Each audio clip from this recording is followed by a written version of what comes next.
uh, GPTs, a lot of stuff. And all of it is around the area of AI. So, a little background.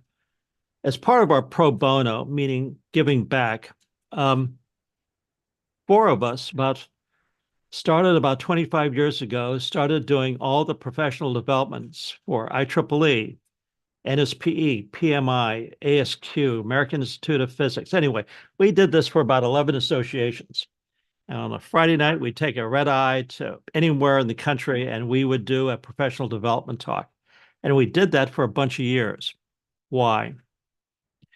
Well, we had um, basically it was giving back, but there was a bigger issue. And the issue was what is the life cycle of a professional or engineering career? Now, Moore's law essentially said, every 2 years, speed doubles or costs half as much.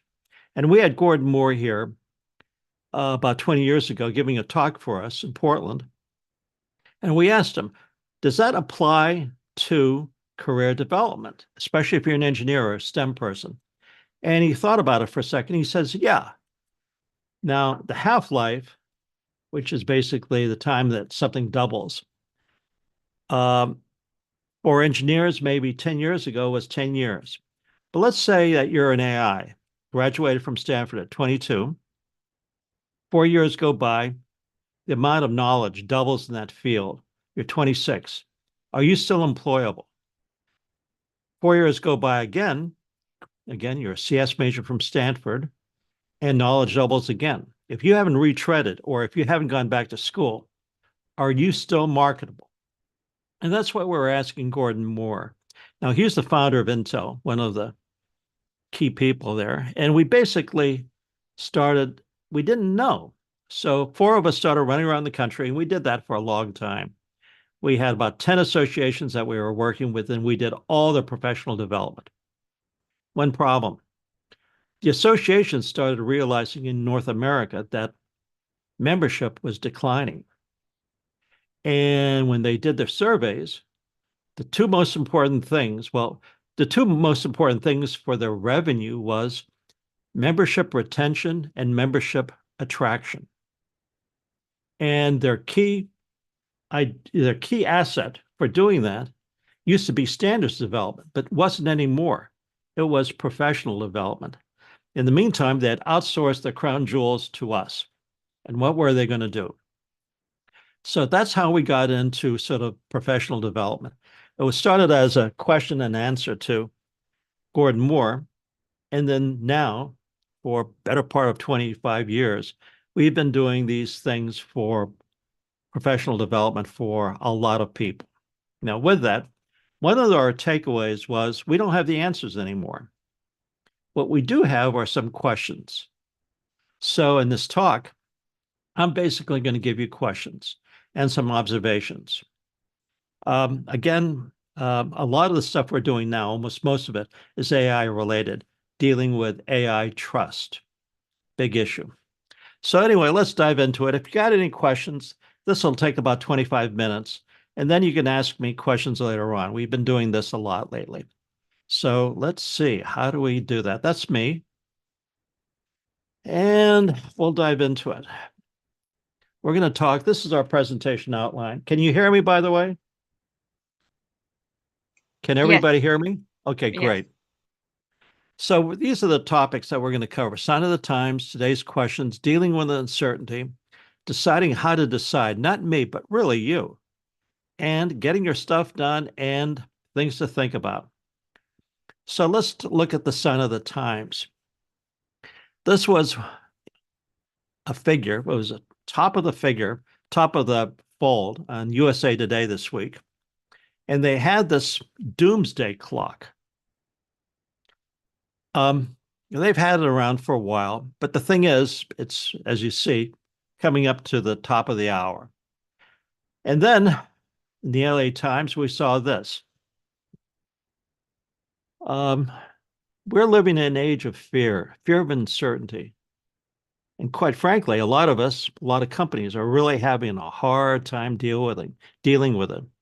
We're seeing that especially now with AI coming on board very, very quickly. What's the future going to look like? What's the present going to look like? Anyway, and unfortunately, a lot of this is fear driven. And again, these are just simply two things that we picked up randomly. But take any paper, look at any TV program. What's the main thrust? It's basically uncertainty. So, what do you do with uncertainty? This is a picture of a famous person, Clayton Christensen. He was a professor at Harvard. He basically wrote a bunch of books on disruption. And unfortunately, he passed away several years ago.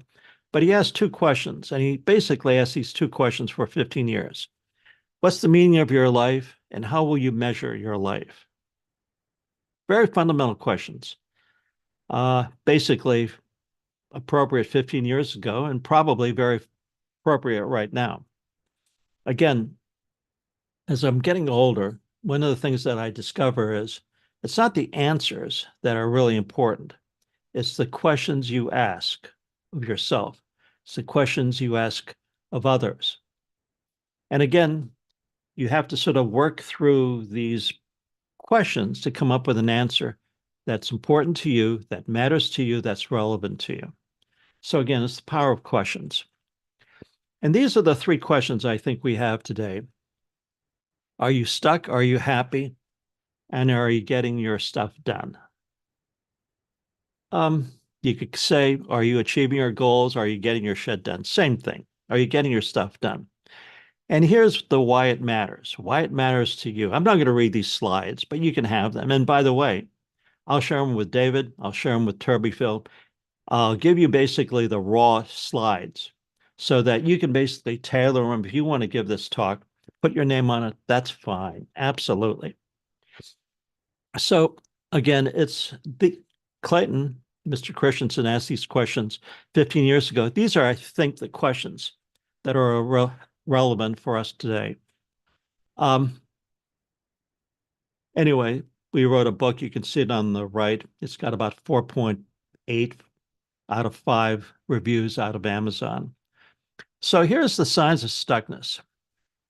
Gen Z, and again, I'm not going to read these slides. Gen Z has challenges of stuckness.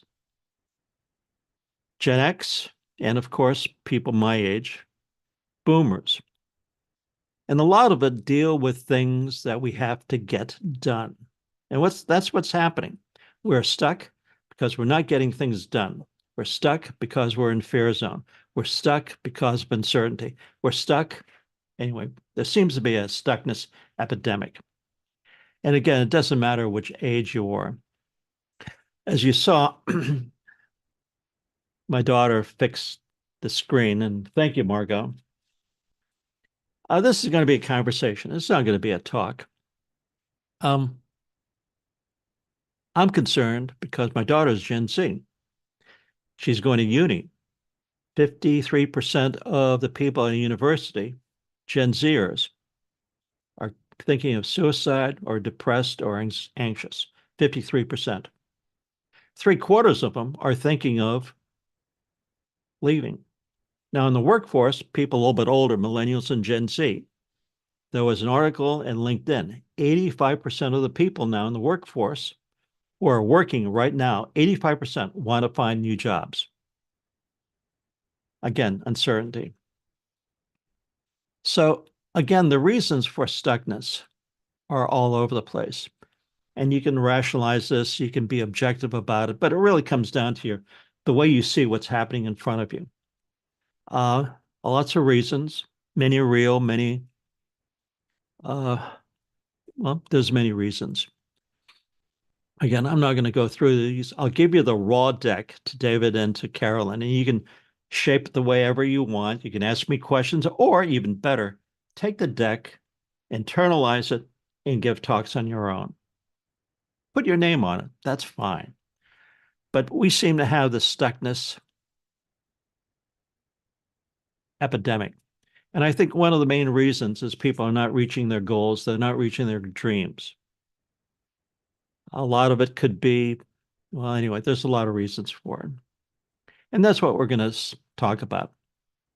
We also see a lot of signs of unhappiness. This is from a New York Times article recently. Global rise of unhappiness. The numbers are stunning.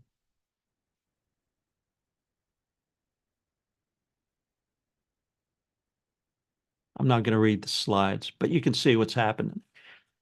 I just look at one thing. I look at two things. I go to a public place and I look at the people around me. How many are happy? People just seem to be glum.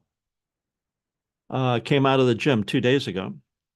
There was a guy in front of me, two cars in front of me, and they have a gate that goes up and down. The guy in the front couldn't get out for whatever reason. His credit card wasn't working. It was late. Anyway, he jumped out of the car because there were five cars behind us. I was the second car behind him, but there were four or five cars behind me. People were honking like crazy. Why? Because he was stuck. The gate couldn't go up. And he actually got out of the car, threatened the guy in front of me, don't effing get out of your truck. He came to me and my daughter. I had the window open. He said, you honk at me? And I said, no, buddy, move on. He went behind me, went to each one of the cars, was looking for a fight. People aren't happy these days. They're tense, they're anxious. And this whole thing of being stuck and being happy or just simply content, it's just simply at an all-time low. I just revel at people who are just happy, smile, are kind, but we don't see that anymore. People are effing angry all the time. And I think part of it is pandemic. That's a good reason. But part of it is they're not getting their dream met. They're not getting their expectations met. They're not getting things done. Again, I've got the questions. I don't have the answers. So here's a quick story. We were painting our house a couple months ago. Got this big barn of a house in Portland, Oregon. And, it looked right now prison gray is what my neighbors called it. So I wanted to make it a little bit poppy. Again, this was 23. So we painted the house, this big house in a nice neighborhood. Unfortunately, it's an expensive neighborhood now. And I was looking at colors of the year. Now, Pantone and a bunch of folks have colors. Colors basically representing how people see life in that year. So this is the Pantone for 23 last year. That's the color. That was the color of the year, Viva Magenta. Viva Magenta. Upbeat, poppy, just really go get him. Well, guess what's the color this year? They call it peach fuzz. It's warm, it's embracing, well, you can take a look at it. I think it's a sign of the times, literally, the color of the times. And I'm going to try to come up with reasons, some explanations. So here's a graph, and you can see the horizontal line of the graph is time. And we have sort of a horizontal line, I think, representing where a lot of people are. The vertical line, vertical axis is VUCA. It's an acronym for volatility, uncertainty, complexity, ambiguity. This is not a talk about VUCA. That's another, if David, Carolyn invite me another time, and I'm fortunately lucky enough, I'll talk about the origins for this. But anyway, you can think of uncertainty being a vertical axis and time being a horizontal axis. And I think this figure illustrates what's happening right now. So we got a couple lines. We got a horizontal line, which is our personal ability to be adaptable and resilient. We don't like change. And we're living in an uncertain time. You could look at the color. We went from bright magenta to the sort of moody, whatever it is, fuzzy color. But the bottom line is, over time, especially now, we have thousand-year events, rains. We have, out here on the west coast of the U.S., we have a whole bunch of stuff happening, almost like the four horsemen of the apocalypse. Rain, heat, blah, blah, blah, lots of stuff. And what happens is we don't like that. And it's impacting us personally. If you're on the West Coast and you live near a fire zone, meaning some trees, your insurance basically has gone up possibly 400%. So can you imagine spending $7,000 to $10,000 for house insurance? And by the way, if you can get it, if you can't get it, forget about selling your house. It ain't going to happen. So this is our ability to be resilient. It's sort of a flat line. Why? We don't like change. But this is what's happening around us. We got this sort of accelerating thing going on here, and we call it an external disruption, and it's outside in. It's impacting us. It's impacting me.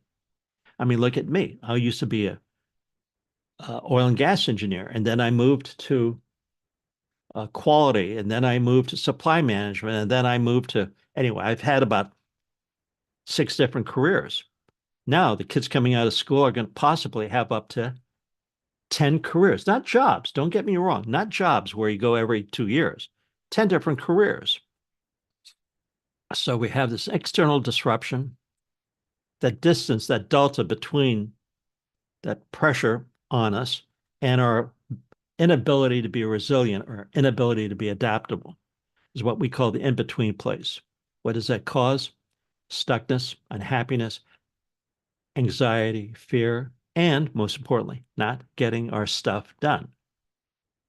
Not getting our stuff done.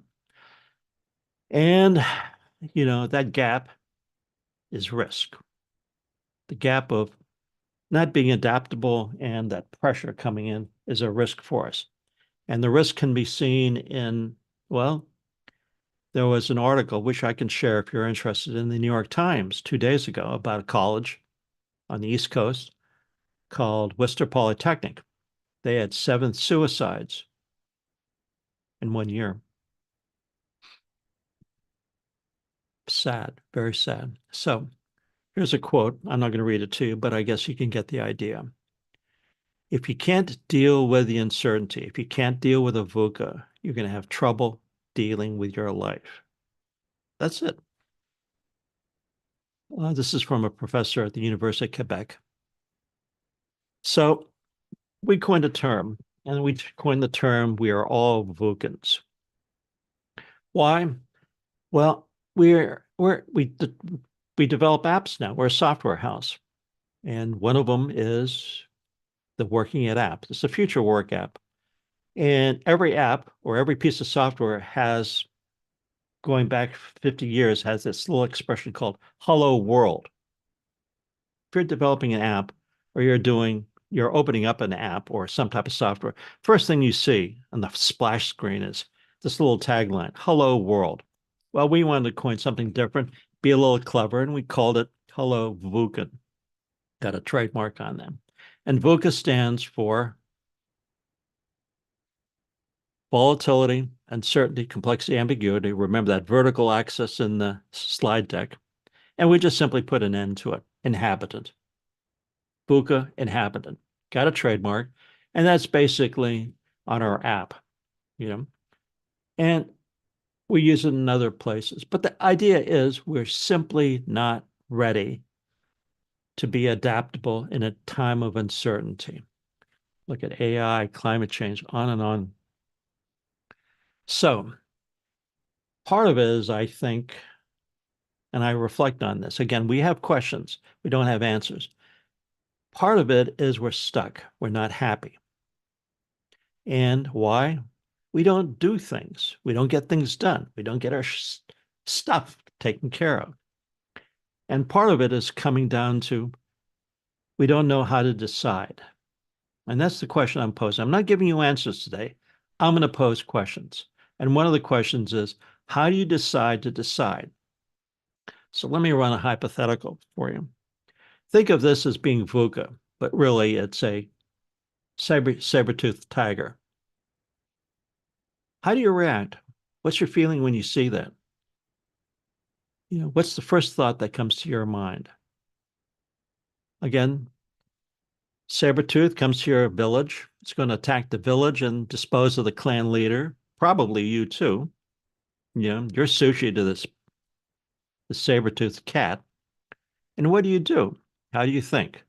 What's your response going to be? Are you going to be a hunter? Are you going to be a gatherer? What are you going to do? Well, one of the things we believe, and we believe very strongly, that our future, your future, is going to involve risk-based problem solving, risk-based decision making. Why? Because that gap between, the vertical line, uncertainty, outside in, and our ability to adapt is just simply increasing. The more increase it, the more that distance delta increases, the more risk we have, the more risk you have. So risk-based problem solving and decision making is going to be a fundamental skill for you. So let's go back to our little slide of the saber tooth. What are you going to do? Are you going to run away or get stuck or say WTF, what the fuck? Are you going to freeze and be risk averse?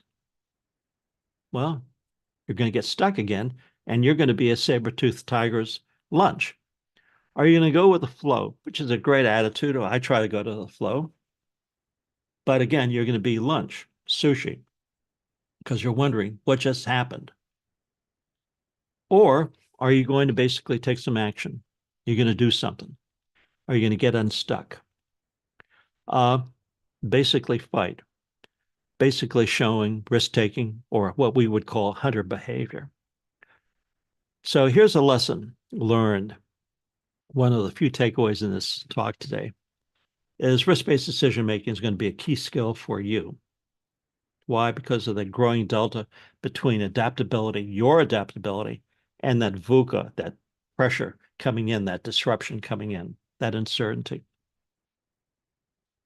So let's talk about getting your stuff done. I'm going to offer one thought.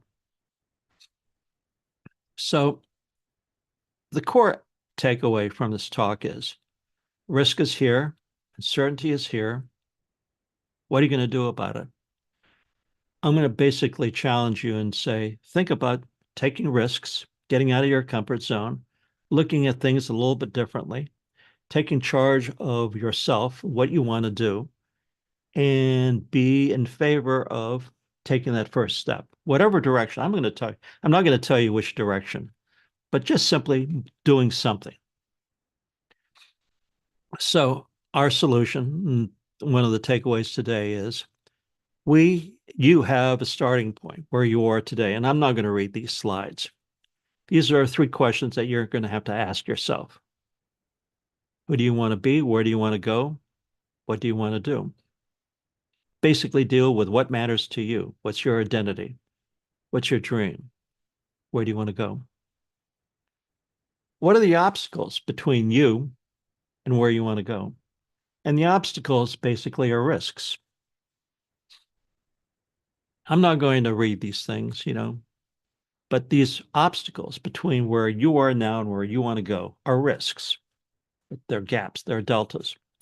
The starting point and the ending is, again, a delta. We're all techies, we all get it. You've got a goal, you've got an endpoint, you want to achieve something that's important for you, something that matters to you. So how are you going to get there? So a couple more questions. Again, I've got questions. I've got one answer for you, something for you to think about, something for you to try. So how do you reach your goals? Well, you've got a beginning point and you got an ending point. In between those, you've got obstacles, you've got impediments, you've got things going on in front of you, you've got things going on in your head, you've got self-talk, you've got a lot of stuff happening. They're very real. Much more so if they're in your head, they're more real because that's the way you see life. That's the way you see your goal. Those are obstacles. And what we're going to suggest is look at every one of those obstacles and try to figure out how you can eliminate them or minimize them. Because if you can minimize them, think about these basically are hurdles that you have to jump over. If those hurdles can become little mounds, you're going to have a much better chance of reaching your dream, reaching something that matters to you, getting your objective or your goals taken care of. So basically, this is a form of risk management. I'm not going to go into this because I would rather do a Q&A, But think of those little hurdles, those mounds that you see up on top as being obstacles or risks, and use some type of risk management to minimize them so they're comfortable to you. They're not impediments, things that are basically are things that you can do to reach your dreams. Because I believe, and that's the takeaway from this talk, if you can reach your goals, you're going to get unstuck. If you get unstuck, you'll be happy. So the other point I want to come up with is words like perma-crisis was the word of the year for 23. Our word is perma-risk, same thing, crisis risk. We're living in a time of uncertainty. And the takeaway is that the lens for most of ourselves, for decision making or problem solving, is going to be through the risk lens. Now, we're still going to have to deal with of cost, and if you're doing project management, the triple constraints are schedule, cost, and quality. Well, what happens when you don't reach those metrics, those KPIs, cost, schedule, quality, or scope? That's a risk. So forever, whatever you're running a job, running a project, or doing something, the lens, especially nowadays, is going to be risk-based. And essentially, we're all going to become risk managers. So I try to come up with questions, basically give you a new lens to think about things. And I'm going to end this talk with questions. Again, we don't have answers, especially for you, but things to think about. What matters to you? You have fear? If you have fear, that's risk. And again, it's, what are you going to do about it? How do you see the future? Positively, negatively, or are you ambivalent? What do you want to do about that? If you look at the future and you see that saber-toothed tiger, what's your reaction going to be? Fight, flight, freeze? Are you going to be sushi, or are you going to make some action and do something? Yeah. And again, a lot of these are from Marshall Reynolds. A few things to think about. And again, I'm not going to read these things. Do you see the world? And this question really comes down to, how do you see the world? Do you see it through the lens of fear, or do you see it through the lens of opportunity? Again, you can think of opportunity as upside risk. Consequence is downside risk. Do you see it in terms of glass half full, or do you see it half empty? Another way to ask that question is, do you see the world as an opportunity, as a glass that you're going to design, that you're going to make, and then you're going to fill it with a liquid or whatever of your choice? Again, a lot of it is the lens. How do you see things? Anyway, questions? I don't have the answers for you. So final thought by G.B. Shaw. We have three types of VUCANs that I've seen in this world. Those who wonder what happened, those to wonder what is happening, and those who make things happen. I want you to be the latter. Because if you make things happen, you're going to get unstuck by definition. If you get unstuck, you're going to be happy. It's a very simple linear correlation or causation. And that's my goal. I want you to be clued in, not to be clueless. So thank you for your time today. I hope I added some value. I hope I gave you a different perspective. More questions, fewer answers. Anyway, this is time to ask questions.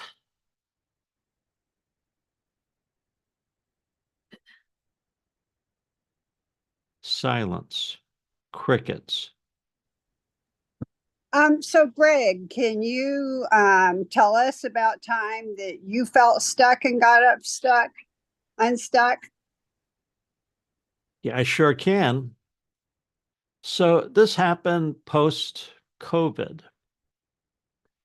My last job before COVID was working with the FAA, Federal Aviation Administration, reporting up to their board on basically risk management, oversight.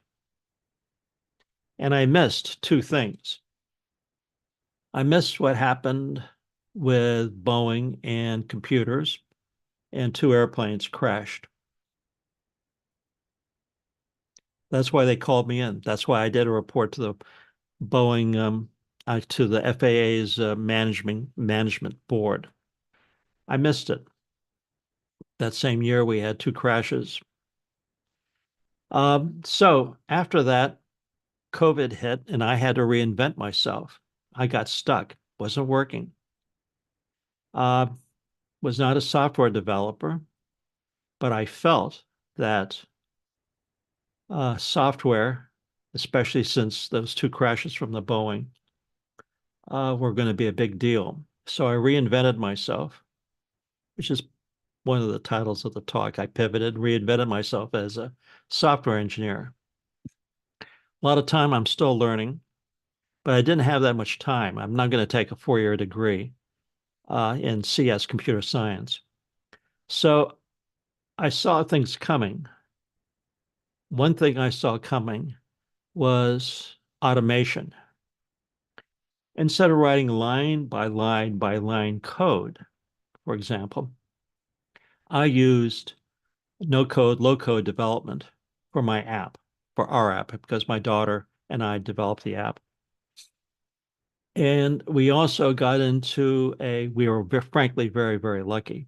We trademarked our app, which now is becoming statutory, you know, meaning it's in statute.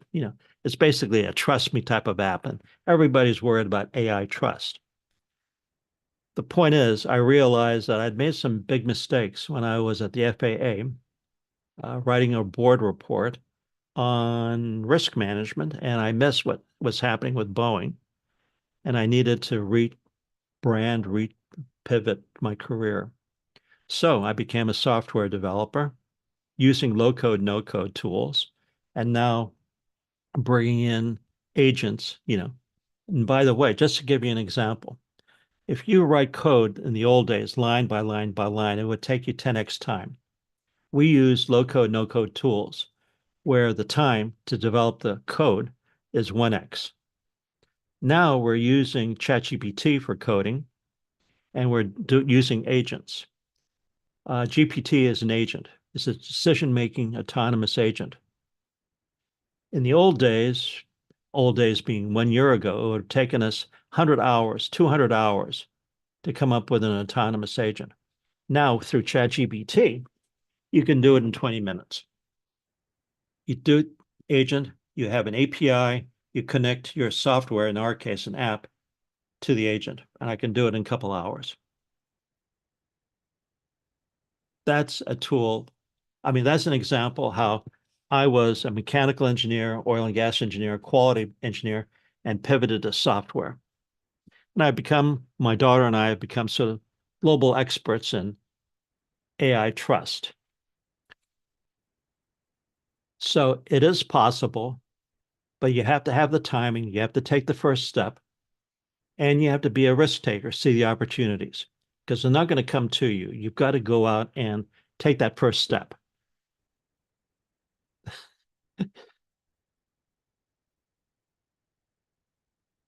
Questions? Crickets.